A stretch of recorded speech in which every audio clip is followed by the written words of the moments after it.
Vítajte pri mojom krátkom inštruktážnom videjku, ako správne používať a aplikovať čistítka od Mary Kay. Ja práve v ruke držím čistiaci krém 4 v 1 s 3D komplexom Timewise. Je na normálny suchý typ pleti a obsahuje také peelingové častice. Je úplne jedno, že či použijete čistiaci gelík, čistiaci penivý krém z rady Repair, alebo čistiace mliečko alebo gelík zo základnej sady, alebo z rady na aknóznu pleť. Dôležité je, že máte vybratý správny typ čistítka na vašu pleť. Prvá dôležitá vec je, aplikujeme ho každé ráno, každý večer, každé ráno, každý večer, pretože nám krásne odstraňuje všetky nečistoty z pleti a otvára pory.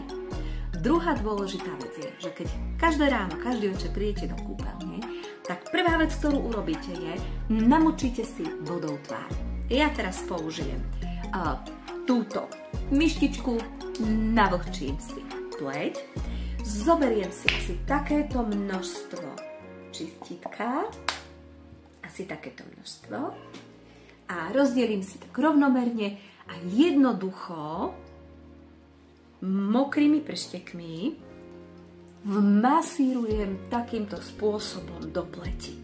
Používam masážne pohyby prštekov, takže od stredu tváričky do strán. Všimnite si, že vynechávam okolie očí. Na nožteku idem striežku a dôkladne vyčistím okolo pusinky, idem týmto spôsobom a prejdem tú pleť kľudne aj 2-3 krát. Po tretie, nechám čistiaci krémik pôsobiť, kým si umývam zúbky. Takže v tejto fáze beriem do ruky zubnú pastu, zubnú kefku, umývam zúbky a čistiaci krémik zatiaľ odstraňuje všetky nečistoty z mojich pórov, ktoré sa tam usadili buď počas noci alebo počas dňa.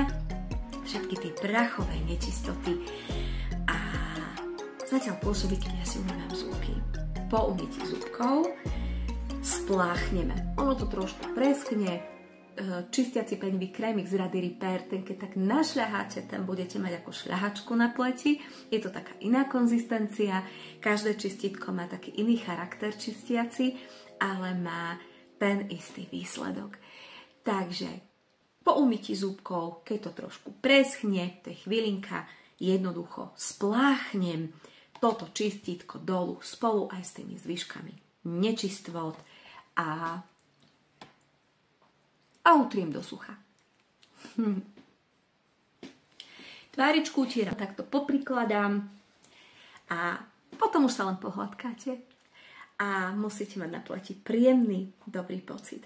Pre taký lepší pocit na pleti a na vyrovnanie pH, pokiaľ máte pleť mimoriadne dehydrovanú, tak odporúčam ešte doplniť aj hydratačné, regeneračné tonikum, ktoré môžete nakvapkať do dlani a naniesť na pleť ako kolínsku pre vyrovnanie pH.